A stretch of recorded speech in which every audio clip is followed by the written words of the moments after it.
श्री पुराण पुरुषोत्तमाय नमः, श्री गणेशाय नमः, श्री शिव महापुराण विद्येश्वर संहिता यामधील अध्याय 22वा शिव नैवेद्य आणि बिल्व महात्म्य। श्री गणेशाय नमः। ऋषी सुतांना म्हणाले, मुनिवर्य, भगवान शिवजींचा नैवेद्य ग्रहण करू नये असे आम्ही ऐकले आहे। याविषयी शास्त्राचे काय मत आहे? तसेच बेलाचे काय महात्म्य आहे तेही सांगा। सूत म्हणाले, मुनिजन हो, तुम्ही सर्वजण शिवव्रतांचे पालन करणारे आहात, म्हणून मी तुम्हाला प्रसन्नतेने सर्व गोष्टी सांगणार आहे, त्या लक्षपूर्वक ऐका। जो भगवान शिवजींचा भक्त आहे, अंतर्बाह्य पवित्र आहे, निर्मळ आहे, उत्तम व्रतांचे पालन करणारा आणि दृढ निश्चयाने युक्त आहे, त्याने शिवजींचा नैवेद्य अग्राह्य आहे हा विचार मनातून काढूनच टाकावा।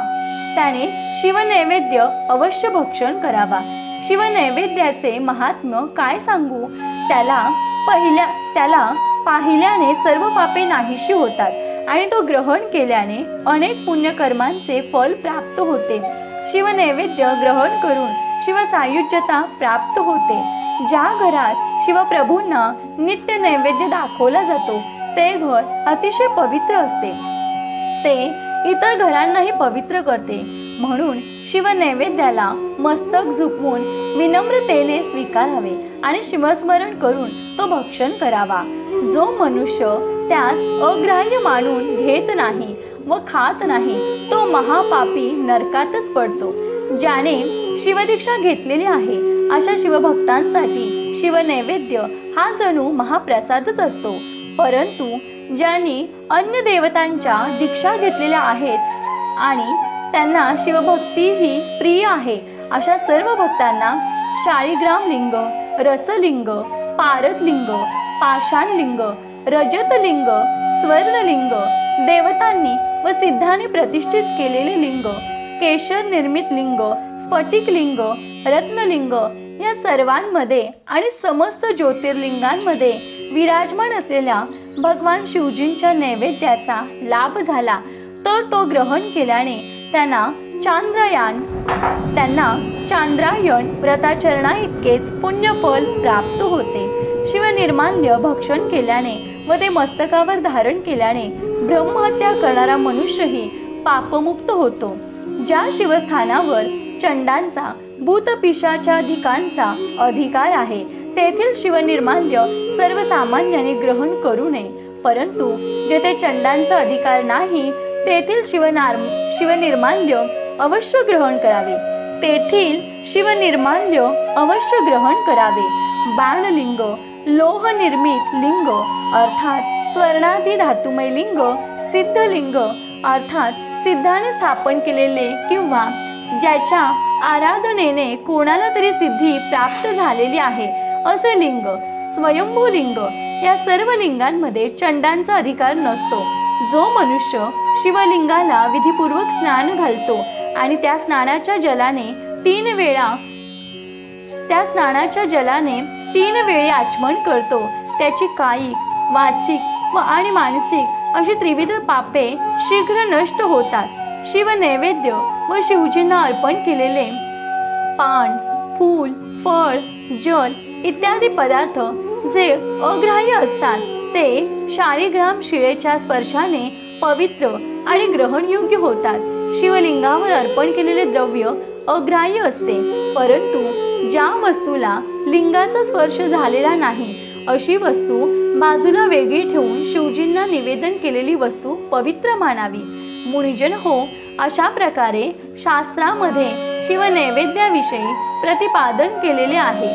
सूत पुढे म्हणाले, ब्राह्मण हो, आता मी तुम्हाला बिल्बाचे म्हणजेच बेलाचे महात्म्य सांगतो, ते लक्षपूर्वक ऐका।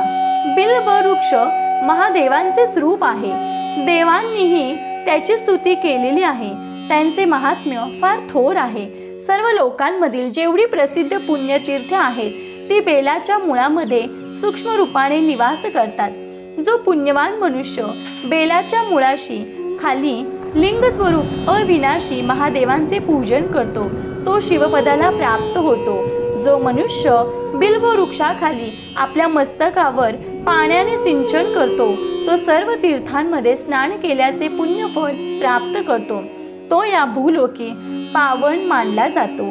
बेलाच्या मुळाशी असलेले आळे पाण्याने पूर्णपणे भरलेले असेल तर महादेव अत्यंत प्रसन्न होतात। जो मनुष्य गंध व पुष्पादिकांनी बिल्व मुळांचे पूजन करतो त्याला या लोकी उत्तम सुख आणि उत्तम संतती प्राप्त होते, शिवलोकी उत्तम गती लाभते। जो मनुष्य बिल्व मुळाशी भावभक्तीने दीप किंवा दीपमाला प्रज्वलित करतो तो तत्वज्ञानाने संपन्न होऊन भगवान महेश्वरांशी एकरूप होतो। जो मनुष्य बिल्व वृक्षाची फांदी हाताने धरून तिच्यावरील नवी बिल्वपत्रे स्वहस्ते खुडतो आणि त्याच बिल्वपत्रांनी त्या वृक्षाची पूजा करतो तो सर्व पापांपासून मुक्त होतो। जो मनुष्य बिल्व वृक्षाखाली शिवभक्ताला भक्तिपूर्वक भोजन देतो त्याला कोट्यावधीपट पुण्यफल मिळते। जो मनुष्य बिल्व वृक्षाखाली शिवभक्ताला खीर आणि घृतयुक्त अन्न देतो त्याला कधीही दारिद्र्य येत नाही। ब्राह्मण हो, अशा प्रकारे मी शिवलिंग पूजनाचे सांगोपांग वर्णन केले आहे। पूजकांचे दोन प्रकार आहेत, प्रवृत्ती मार्गी आणि निवृत्ती मार्गी। प्रवृत्ती मार्गी भक्तांसाठी पीठ पूजा ही या भूलोकी सर्व अभिष्ट कामना पूर्ण करणारी म्हणून प्रख्यात आहे। प्रवृत्त पुरुषांनी ज्ञानी पुरोहितांच्या मार्गदर्शनानुसारच यथाविधी शिवपूजन करावे, अभिषेक करून महानैवेद्य समर्पित करावा। पूजेनंतर शिवलिंग बंद पेटीत सुरक्षित ठेवून घरातच शुद्ध स्थानी वेगळे ठेवावे। निवृत्ती मार्गी उपासकांनी आपल्या हातावरच शिवपूजन करावे आणि भिक्षेतून प्राप्त झालेल्या अन्नाचाच नैवेद्य दाखवावा। निवृत्त पुरुषांसाठी सूक्ष्मलिंगच उत्तम आणि श्रेयस्कर होय, त्याचे विभूतीने पूजन करावे आणि विभूतीचाच नैवेद्य दाखवावा। पूजेनंतर ते लिंग आपल्या मस्तकावर धारण करावे। अध्याय 22 समाप्त। ओम नमः शिवाय। हर हर महादेव।